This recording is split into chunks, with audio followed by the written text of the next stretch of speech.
Morning students. Last class में हम लोगों ने सीड जर्मिनेशन के बारे में पढ़ा था कि वो क्या होता है। इसका डेफिनेशन भी यहाँ पे दिया हुआ है। The development of seed into a seedling is called germination. ये तो मैंने बता दिया था वीडियो के थ्रू, आप लोग वीडियो देख लेना। इसके बाद हम लोगों ने डिस्पर्सल ऑफ सीड के बारे में थोड़ा बहुत जाना था। आज हम लोग आगे पढ़ेंगे। वैसे मैंने आप लोगों को dispersion by wind, dispersion by water, थोड़ा बहुत क्या मैंने आप लोगों को बहुत बता दिया है। Dispersion by animals, self dispersion. मैं यहाँ पे हिंट दे रहा हूँ कि जब प्लांट्स जो होते हैं उनके जो सीड्स होते हैं उनको वैसा कंडीशन नहीं मिल पाता है किसी केस में, तो उस केस में अगर वो कैरी कर ले जाते हैं किसी एजेंट के थ्रू, जैसे विंड, वाटर, एनिमल्स, या फिर खुद ही बर्स्ट आउट होकर के वो एक जगह से दूसरी जगह पहुंच जाते हैं और उनको वो सूटेबल कंडीशन मिल जाता है, this is called dispersal of seed. Suitable condition मतलब क्या? उनको उस लाइक सॉइल, उस लाइक सनलाइट और वाटर मिल जाए तो वो जर्मिनेट हो जाएंगे। That is called dispersal of seed. तो इसके टाइप्स भी हमने अच्छे से जान लिए थे, उसके एग्जाम्पल्स भी अच्छे से जान लिए थे। अगर आप लोग को प्रॉब्लम आ रही है तो आप लोग पूछ सकते हैं। फिर हमारा जो नेक्स्ट टॉपिक है वो है new plants from other parts of plants. तो इसमें हम लोग देखेंगे कि क्या होता है। जैसे कि पहले हम लोगों ने जाना कि प्लांट, नए प्लांट जो उगते हैं वो सीड से उगते हैं, लेकिन ऐसा किसी किसी केस में होता है कि वो प्लांट जो है किसी स्टेम से, किसी रूट से, किसी लीफ से भी निकलते हैं। मतलब अदर पार्ट क्या होते हैं प्लांट के? सीड तो होता ही है, लीव्स होते हैं, स्टेम होते हैं, रूट होते हैं। तो नए प्लांट वहाँ से भी उगते हैं। This is called vegetative propagation. यहाँ पे दिया हुआ है ना, वेजिटेटिव प्रोपोगेशन। इस प्रोसेस को वेजिटेटिव प्रोपोगेशन बोलते हैं। अब हम लोग एक एक करके सबको समझते हैं। पहला है फ्रॉम स्टेम्स। कुछ प्लांट्स जैसे कि रोज़, शुगर केन, हिबिस्कस, वो स्टेम कटिंग से ग्रो होते हैं। मतलब उनकी स्टेम की जो कटिंग होती है उसी से वो ग्रो होते हैं। पोटैटो के पास एक, पोटैटो में बर्ड्स लगे होते हैं उनके स्टेम्स में, जिनको हम लोग आई बोलते हैं। हर एक आई नए प्लांट को ग्रो कर सकता है। जिंजर में भी नए प्लांट ग्रो होते हैं बर्ड से ही। कुछ अदर एग्जांपल्स हैं क्लोकैसिया, ऑनियन एंड ग्लैडिलस। ये सभी जो हैं अपने स्टेम से ग्रो होते हैं। इनके जो नए प्लांट्स होते हैं वो स्टेम से ग्रो होते हैं। फिर है फ्रॉम लीव्स। कुछ प्लांट्स अपने लीव्स पे लगे हुए बर्ड से ग्रो होते हैं, जैसे ब्रायोफाइलम। ब्रायोफाइलम के लीव्स के किनारे पे बर्ड्स लगे होते हैं। बर्ड्स मतलब ये उठा उठा आपको जो फिगर में दिख रहा है ना, वहीं बर्ड्स लगे होते हैं, तो इससे वो ग्रो होते हैं। ब्रायोफाइलम इसका एक एग्जांपल है। फिर है from roots. Plants like sweet potatoes, turnip, carrot and radish example हैं जहाँ से जहाँ के रूट से वो नए प्लांट उगते हैं। तो हम लोगों ने यहाँ पे देखा कि सिर्फ सीड से ही नहीं बल्कि other part, roots, stem and leaf से नए प्लांट ग्रो हो रहे हैं। अब हम लोग थर्ड जो है, थर्ड 1 2 3 मैं कहाँ से ले रहा हूँ, यहाँ पे स्टार्टिंग में अगर हम लोग चलें तो तीन टाइप्स दिए हुए हैं। New plants from seeds, new plants from other different parts of plant, new plant from spores. तो सीड वाला तो हमने जान लिया, उसमें डिस्पर्सल ऑफ सीड भी हमने जान लिया। फिर new plants from other different parts of plant भी हमने जान लिया। अब है third topic, new plants from spores. Spores का मतलब क्या होता है? स्पोर्स का मतलब होता है छिद्र। तो कुछ ऐसे प्लांट्स हैं जिनके पास फ्लावर्स नहीं होते हैं, तो सीड भी नहीं होगा। तो वो जो है नए प्लांट अपने स्पोर्स से ग्रो करते हैं। वह उनके एग्जाम्पल हैं फर्न्स, मशरूम्स, मोसेस। इनके पास फ्लावर नहीं होता है। ये जो है नए प्लांट्स अपने, उनमें स्पोर्स होते हैं, छेद होते हैं, उसमें से वो ग्रो करते हैं। अब हमारा जो नेक्स्ट टॉपिक है वो है क्रॉप्स। क्रॉप्स मतलब फसल। आप सब लोग को पता है, फसल जो है एक जगह पे एक ही क्वालिटी की फसल लगाई जाती है और फिर उसको एक फिक्स पीरियड में उसको उगाया जाता है। कुछ ऐसे फसल होते हैं जो सिर्फ सर्दी के मौसम में ही उगते हैं, कुछ ऐसे हैं जो मानसून के मौसम में उगते हैं, कुछ ऐसे हैं जो, वो सब मौसम पे डिपेंड रहते हैं। तो डिफरेंट सीजन में डिफरेंट काइंड ऑफ क्रॉप्स उगाए जाते हैं। जो क्रॉप्स रेनी सीजन में उगाए जाते हैं उनको खरीफ क्रॉप्स बोलते हैं। यहाँ पे लिखा हुआ है ना, जैसे राइस, मेज, ज्वार, बाजरा, ये सब खरीफ क्रॉप्स के एग्जाम्पल्स हैं। वो जून टू अक्टूबर उगाए जाते हैं और ये मानसून रैन पे बहुत डिपेंड होते हैं। इनको उगने के लिए मानसून का रैन चाहिए, तो ये उसी मौसम में उगाए जाते हैं। तो जो इस मौसम में उगाया जाए इनको बोलते हैं खरीफ क्रॉप्स। फिर दूसरे जैसे वीट, लेंटिल्स, मस्टर्ड और ग्रास जो विंटर सीजन में ग्रो होते हैं उनको बोलते हैं रबी क्रॉप्स। वो नवंबर टू अप्रैल में ग्रो किए जाते हैं। ये मॉनसून रेन पे डिपेंड नहीं होते हैं, इनको मॉनसून का रेन मिले ना मिले, इनको वाटर से मतलब होता है। तो सिर्फ मतलब कोई ज़रूरी नहीं कि इनको मॉनसून रेन चाहिए ही चाहिए, तो ये उस समय ग्रो होते हैं। अब यहाँ पे हमारा जो टॉपिक है वो है different plant not only grow in different climate and season but also require different kind of soil. बहुत सही है, क्योंकि कुछ सिर्फ मौसम ही जिम्मेदार नहीं है, उसको उनको उस लायक सॉइल भी चाहिए, तभी वो ग्रो हो पाएंगे। जैसे राइस एंड जूट जो है वो क्लेई सॉइल चाहिए उनको। क्लेई सॉइल जो है वो बहुत सारा पानी होल्ड कर सकता है। इट मीन्स कि क्लेई सॉइल पे ही वो अच्छे से ग्रो हो पाते हैं। वीट जो है, wheat grows well in sandy and irrigated soil of Punjab and Uttar Pradesh. जो वीट है वो सैंडी और इरिगेटेड सॉइल पे उगता है, पंजाब एंड उत्तर प्रदेश के साइड में। ज्वार बाजरा भी सैंडी सॉइल में ही उगते हैं।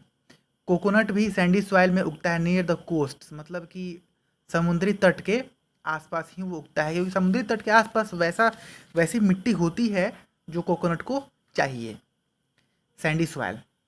ऑनियन ग्राउंडनट सीड जो होते हैं वो वेल ड्रेन्ड मतलब ड्रेन मतलब बहा कर लाया हुआ सैंडी सॉइल चाहिए उन लोगों को।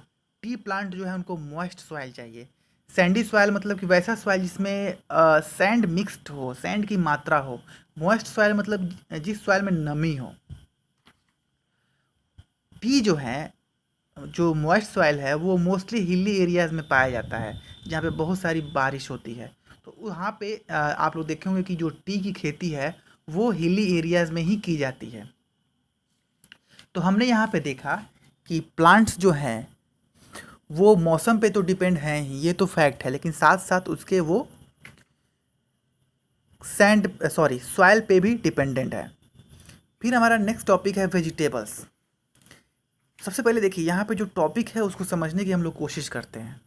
Vegetable needs a lot of constant care. इस लाइन को अगर हम लोग ब्रीफली देखें तो वेजिटेबल को जो है अगर किसी ने बो दिया, जैसे घास फूस है, वो उग गया तो उग गया, वो उगते रहेगा, केयर की ज़रूरत नहीं है। आप केयर ना करो कोई प्रॉब्लम नहीं है, वो उग जाएंगे।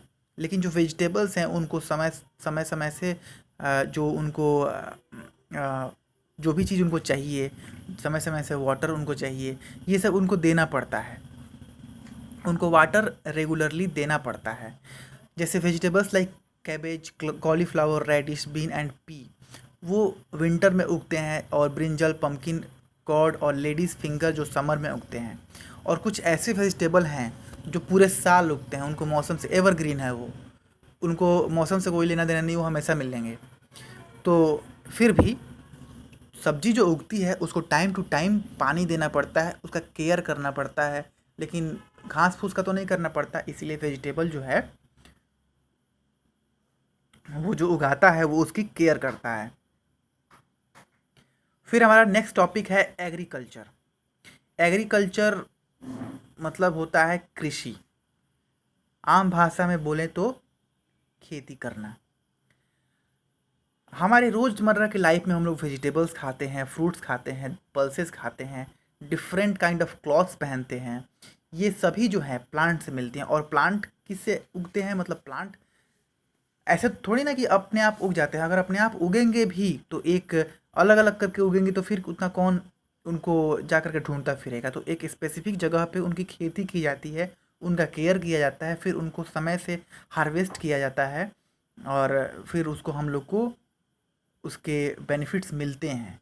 सब्जी हो गई, चावल दाल हो गए, उसके बाद क्लॉथ्स हो गए। ये सब क्लॉथ्स आप लोग बोलेंगे क्लॉथ्स का खेती से क्या लेना देना, तो कॉटन जो है, कॉटन की खेती की जाती है, और उसको खेती करके उससे फिर कॉटन के कपड़े बनते हैं। तो ये भी खेती पे ही डिपेंडेंट है।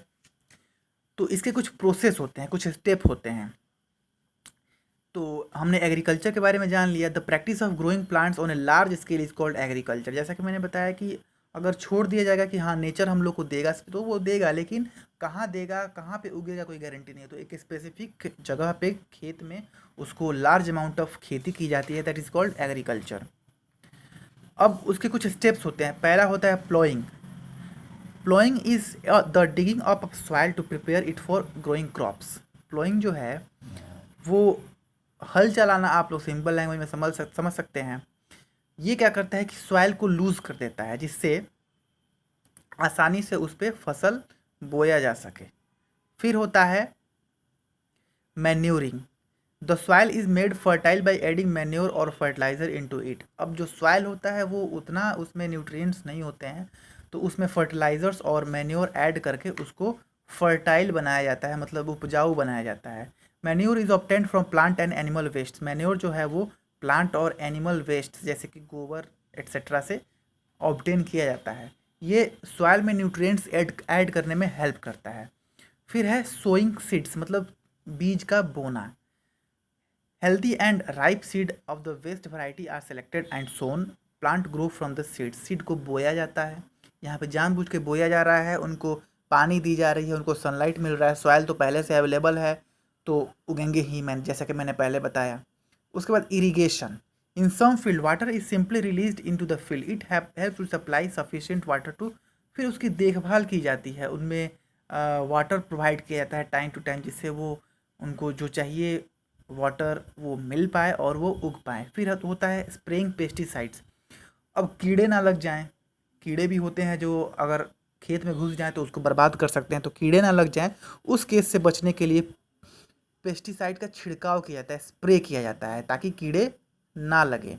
हार्मफुल इंसेक्ट्स जो होते हैं वो फसल को बर्बाद करने में सबसे ज़्यादा रोल प्ले करते हैं, तो उनसे बचने के लिए पेस्टिसाइड का छिड़काव किया जाता है। फिर नेक्स्ट प्रोसेस जो होता है वो होता है स्टोरिंग, मतलब उसको रखा कहाँ जाएगा। अब खेती करके ला दिए कहीं रख दिए तो सड़ जाएगा अनाज, तो उसको रखने के लिए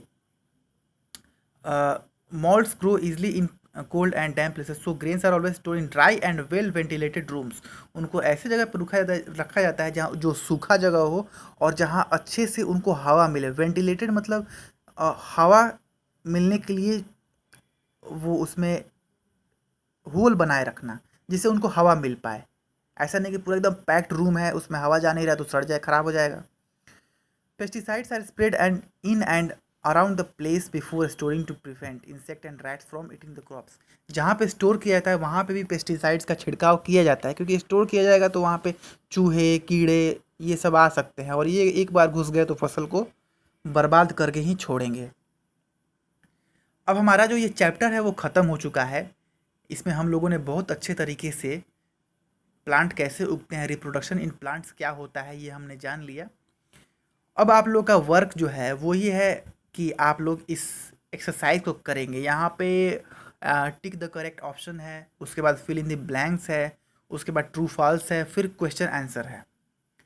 हायर ऑर्डर थिंकिंग स्किल वाले जो क्वेश्चन है ये आप लोग अभी रहने दीजिएगा। अभी ये जो सिंपल क्वेश्चंस हैं, answer the following questions, write true and false, fill in the blanks. देखिए आप लोग टिक द करेक्ट ऑप्शन कीजिएगा, फिल इन द ब्लैंक्स कीजिएगा, ट्रू एंड फॉल्स कीजिएगा और आंसर द फॉलोइंग क्वेश्चन भी करने की ट्राई कीजिएगा। वैसे मैं इसको बता दूंगा लेकिन आप लोग एटलीस्ट एक बार अपने से ट्राई कीजिएगा उसको, ठीक है। तो आज का, और हाँ एक इम्पॉर्टेंट नोटिस, आप लोग जा कर के बुक ले लीजिए, क्योंकि अगर बुक नहीं रहेगा तो आप लोग ये कैसे कर पाइएगा। तो आप लोग इसको करिएगा। Okay, thank you very much.